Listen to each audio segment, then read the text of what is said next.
it feels like we're in the eye of a hurricane. I posted this morning on X that we're not seeing a lot of impulse into the markets right now. Yet, gold and silver are consolidating at very high levels, and I've invited a guest to help us understand A, what drove gold to the current levels, and B, what is going to move gold potentially higher in the future, and are we going to see more turmoil in the future as well? His name is Martin Armstrong. He's the founder of Armstrong Economics, and I'm really looking forward to welcoming him back on the program. Before I switch over to my guest, though, hit that like and subscribe button. It helps us out tremendously, and we much appreciate it. And there's one more thing I want to mention. I was traveling quite a bit the last few days at conferences in New Orleans, for example, and it means a lot if you approach us and say hello. It just means that we're reaching a real audience, and it's great to touch so many of you and having an impact on you as well with our show here. So much appreciated. Keep stopping by. Keep saying hello. It means a lot. So thanks so much for doing that. Now, Martin, it is great to welcome you back on the program. Thank you so much for joining us. Oh, it's always a pleasure. Martin, really looking forward to this. We just had a chance to chat a little bit off record here, and I mentioned to you I want to do it differently this time. We usually discuss the macro to understand the micro, and the micro for us, of course, is gold, silver, and the mining stocks.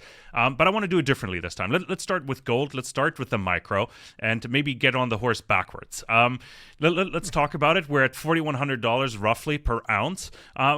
Personally, I like $4,100. It looks like it's consolidating, but I'm curious, what are your thoughts on the gold price right now? What is moving the market? Well, it is consolidating right now. What you have to understand is that what really brought gold up is geopolitical. So, I learned that back in the 80s. Gold had gone from 100 to 400 between 76 and 79, but it went from 400 to 875 in the last 6 weeks. And what caused it was that's when Russia invaded Afghanistan. So it's always been the real strength or backbone, I would say, to gold is, geopolitical. Who's going to survive? That sort of thing. So right now you're getting into this consolidation period. You're not getting a crash because, although, a lot of people are looking around, there's maybe peace deals, things of this nature. But honestly, none of them are going to really survive. Just in Thailand this morning, a Thai soldier stepped on a mine and, all right, let's go get those Cambodians again. It's around the world. What our computer has shown that, yes, we're going into World War III, but this is not like, Hitler invading Poland. This is global.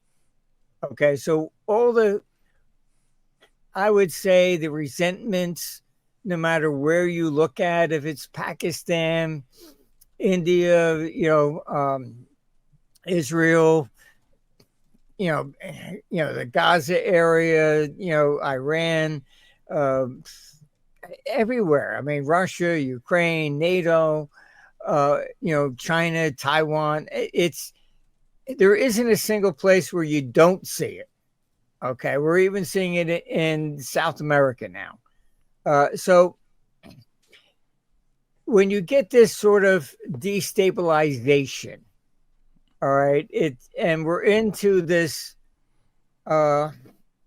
perpetual sovereign debt crisis, which is also not sustainable.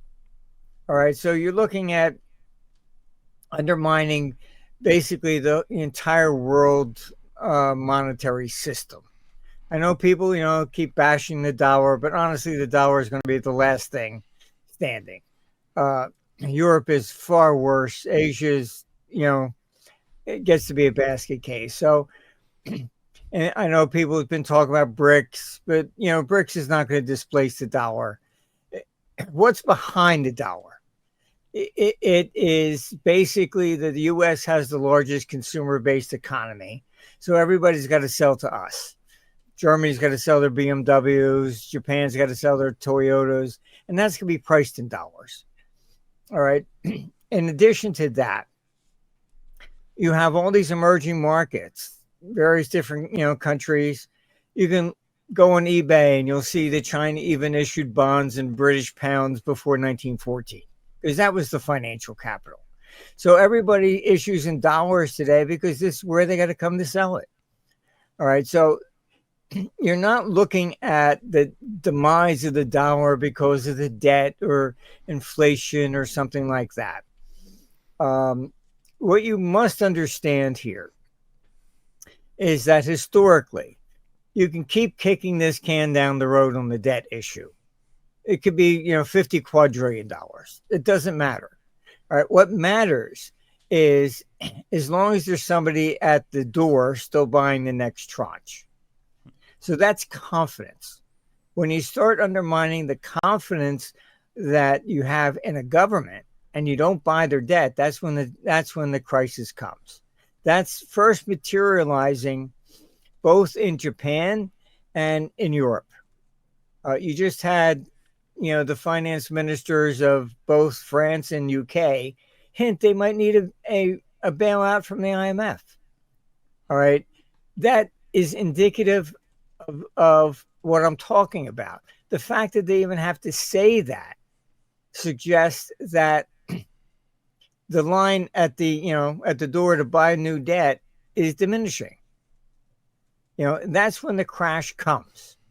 And that's what why Europe and NATO, they're pushing for war all the time. Because it's really a debt crisis. And their choice in Europe is that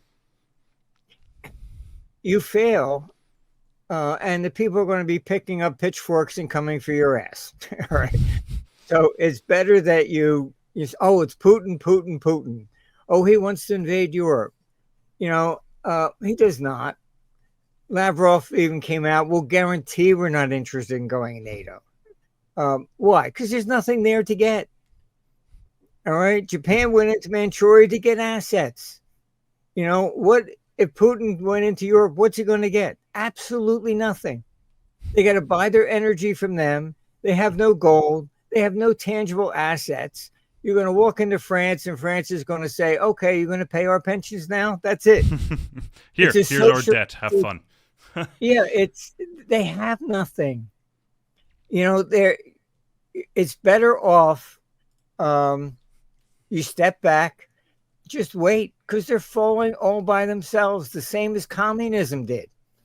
All right. These Marxist agendas, they don't work. Sorry. Long term, they just don't work. As Maggie Thatcher said, socialism works until you run out of other people's money. And it's very true. So gold is basically the neutral position. You heard a lot of people saying, oh, gee, central banks are buying gold. Oh, they're bullish. No, they're not. They don't care if it goes up or down. The whole issue is, you can buy Confederate bonds on eBay. All right. Bonds are worthless if the country loses. Who's going to win?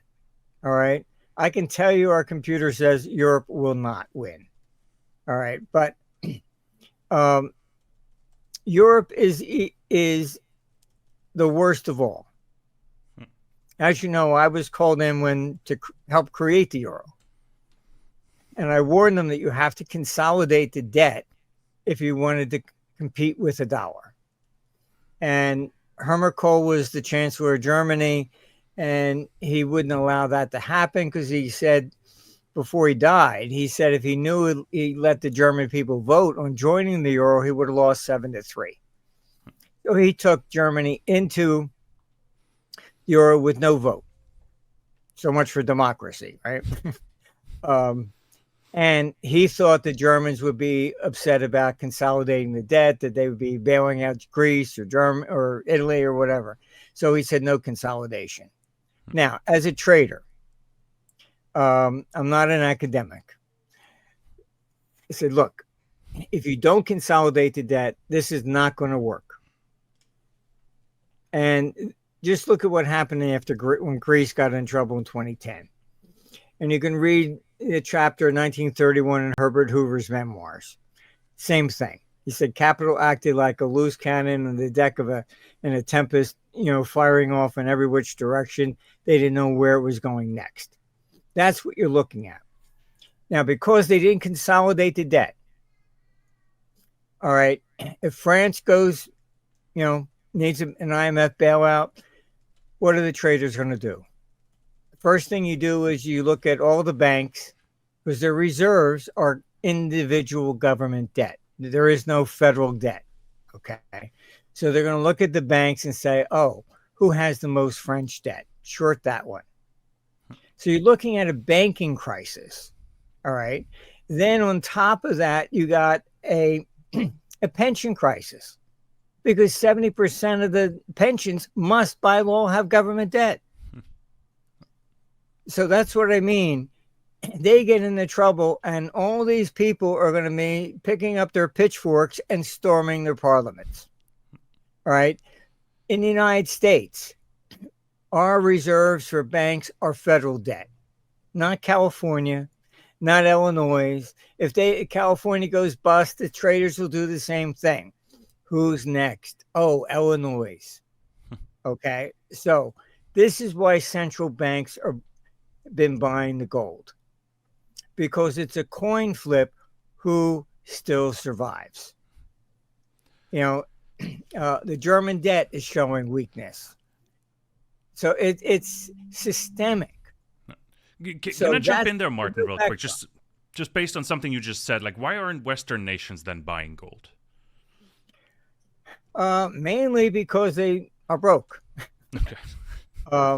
And often, look, I've dealt with governments for 50 years. And I've always said one thing: there are no mirrors in government. When there's a problem, we are the problem. They never look at themselves. All right. I was called in to the Presidential Commission, the Brady Commission, for the 87 crash. I didn't want to go. All right. I had friends call, if you don't go, they're going to come take our computers. I got them to at least not attack the private sector. And if you read the report, I said, look, G5 started, you stood up, you said you're going to devalue the dollar by 40%. I warned them they would cause a crash in 2 years. They go, oh, why? Because you sold a third of the national debt to Japan. You're now going to devalue it. They're going to sell. Well, why would they? Because they're going to lose money, you idiot. So if you read the Brady Commission report, you can see what I'm talking about. At the end, it just says they didn't do anything to anybody. And they just said, well, we think foreign exchange had something to do with it. That's it. Okay. They're not going to blame the government. That's what I mean. There's no mirrors in government. So they don't see themselves as the problem. They are looking for an escape valve, and that's war with Russia. And it's I don't know what else to say. I mean, they don't care about us, the country. It's about, how do I retain power? I got this election coming up. That's it. So China, yes, they've been, buying gold. Why? Because you had the idiot Blinken, Biden's, a real neocon. He's the one that put the sanctions on Russia, removing them from SWIFT. That was the stupidest decision ever. Why? Because then it raised a red flag to everybody else. All right. If you don't do what I command, well, I will remove you from SWIFT. He even threatened China, the idiot. All right. China said, okay, thank you very much. They started dumping U.S. debt in $50 billion tranches. All right. These people do not understand the world economy. You got modern monetary theory, complete joke. All right. I warned them back then. They were going into quantitative easing and buying in 30-year bonds. I said, it's not going to work. Oh, well, why? Because you're assuming a domestic economy. You're assuming everybody that has a 30-year bond you're buying in to try and lower mortgage rates, you're assuming they're American. They're not. Sorry. All right. China, just look at them. They said, thank you very much. They dumped all their 30s and they moved to 5 years or less. We are in a global economy. All your theories that these people use are domestic. Oh, if the Fed raises interest rates, this will, it doesn't do anything. All right. The central banks have lost control. Raising interest rates. Oh, it's going to lower inflation? No, it makes it. Why? Because look, when Keynes came up with that, it was the 30s. U.S. had a balanced budget. So, yes, then you're raising interest rates. Guess what? We were the 99%. Today, we're not. The governments are. So you raise interest rates to fight inflation. Do you really think somebody in Congress says, oh, gee, the Fed wants us to spend less? Let's cut spending. Not going to happen.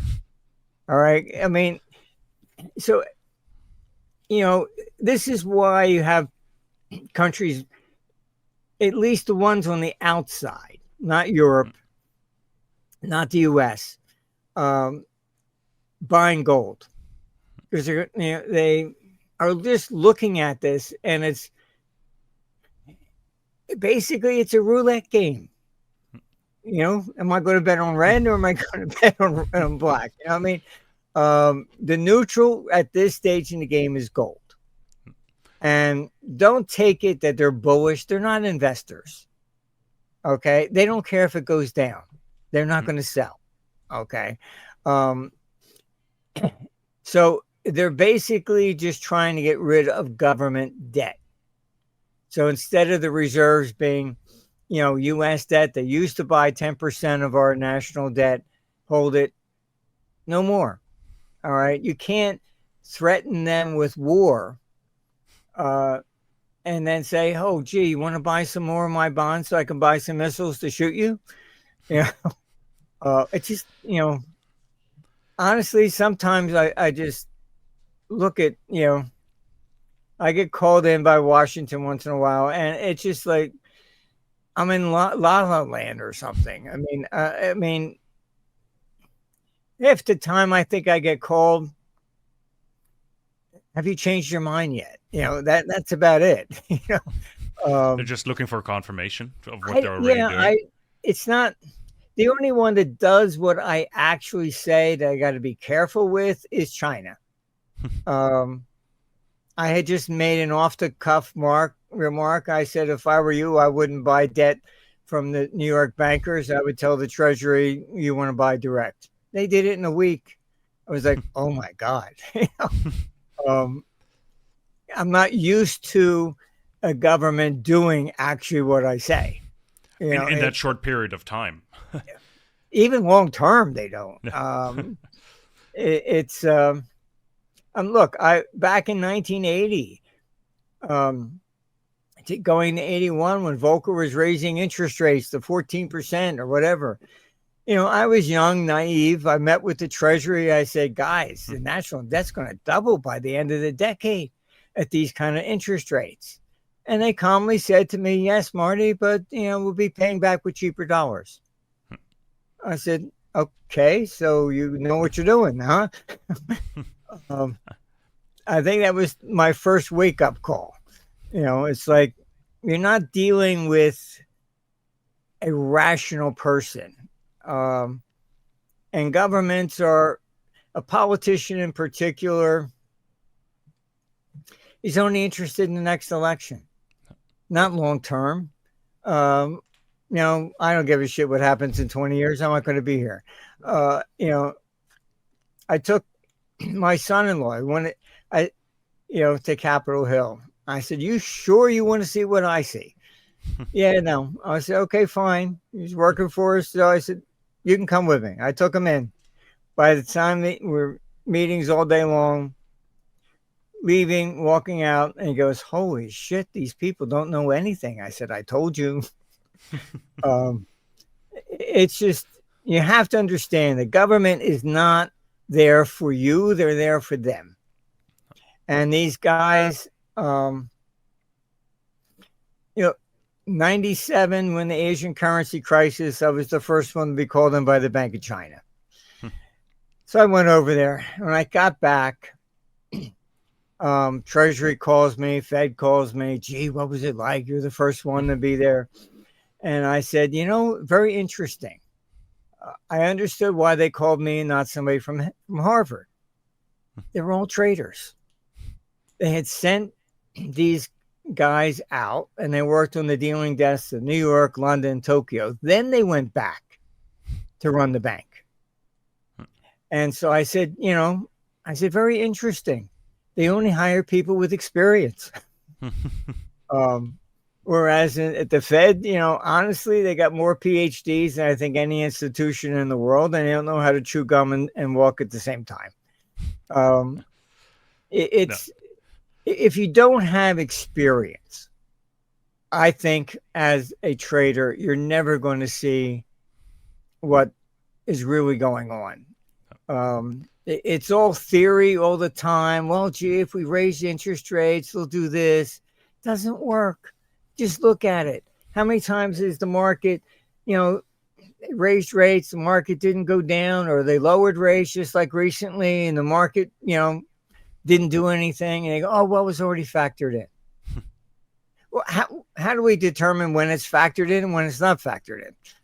It's one of my favorite questions to ask on the program. It's like, what is priced in right now? Because nobody really knows whatever is priced in. Not even in gold right now. To be honest. So the only thing you could say what's priced in with gold is that, one, the stupid move with BRICS, and sanctions with Russia and all that stuff, and two, it's war. Let's be honest here. Our computer shows we are going into World War III, and this is not something like Hitler invading Poland. This is everywhere. I posted on my site. I got a call for a briefing. They wanted to debrief me on what happens with Russia. So I went. I said, "You're calling me in to debrief, tell me what you're doing?" I thought that was kind of strange. And when I got there, I was actually asked to write the peace plan for Russia. And I was shocked, to put it mildly. And I said, is this sanctioned? I'm thinking, am I being asked by a clandestine group to write something against Trump or something? And they said, no, it's sanctioned. And you were approved to be called in. Lo and behold, what I then discover is that they didn't even have a peace plan.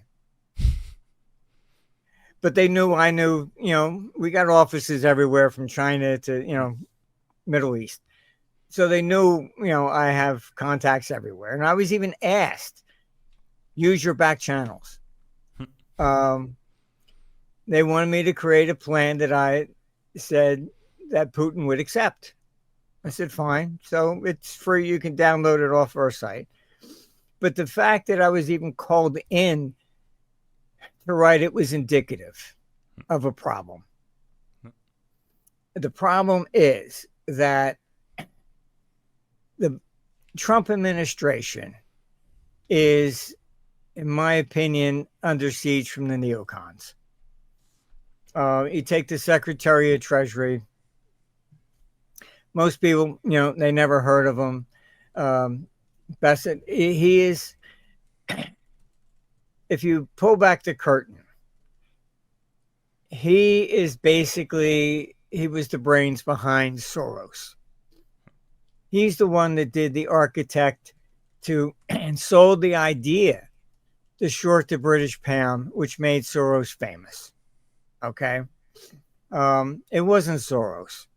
I traded against Soros plenty of times. Not that good of a guy, I'm telling you. But even the movie that they did on me, The Forecaster, one guy says he asked Goldman Sachs about me. He said, we always thought we could take him out, but he usually won. Um, I mean, he left Soros in 2000. He was there with everybody else and looking to manipulate the markets on Russia.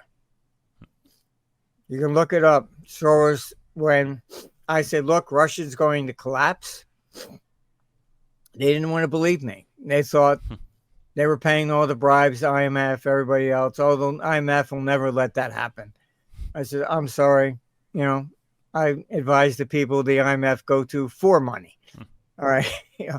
And it collapsed. And you can look it up. Soros lost $2 billion on that trade.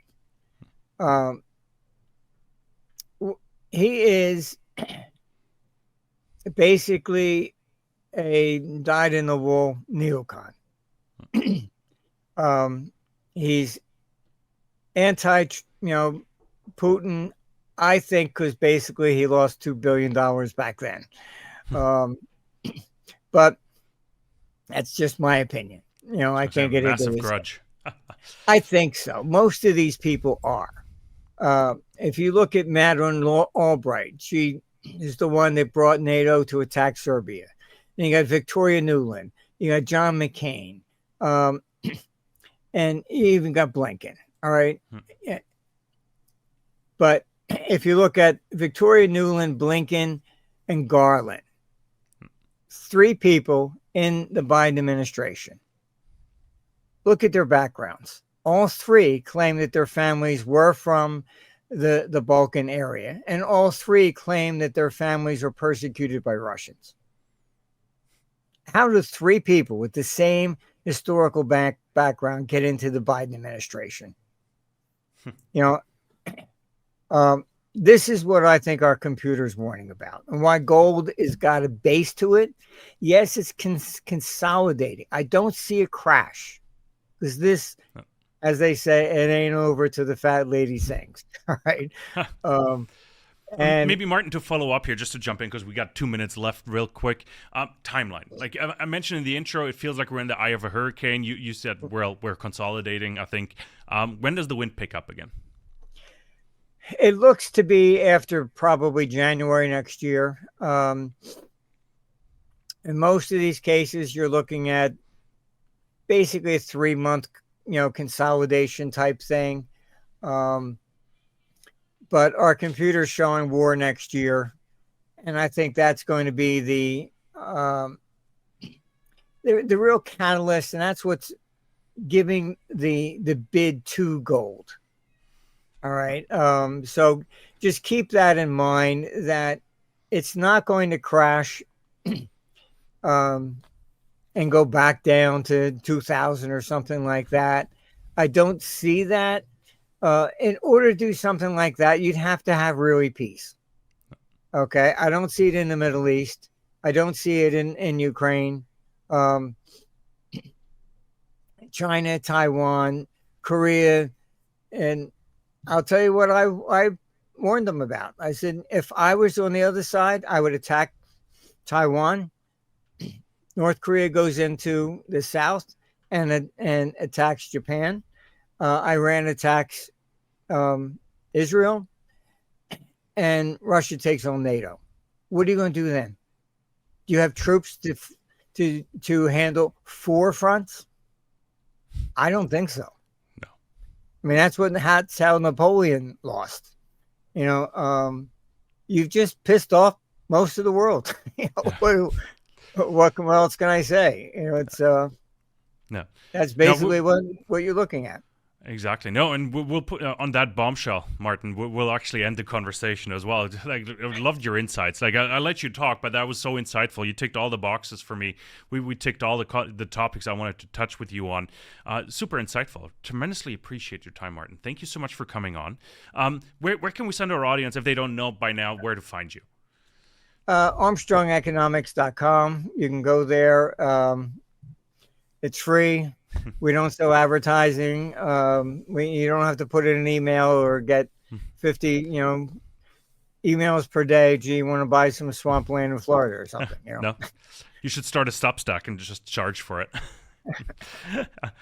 Martin, I tremendously appreciate your time. Your insights are highly, highly appreciated. Thanks so much for coming on Soar Financially. And we'll get you back on in January or maybe early February 1st to see where we're at. So yeah, it's just, pay attention to what's going on. That's where we're headed. It's just really a mess. And everything depends upon confidence. Yeah. So right now you got the consolidation. People think, oh, well, maybe there'll be war or maybe there'll be just peace. Sorry, no peace. And you'll see what happens.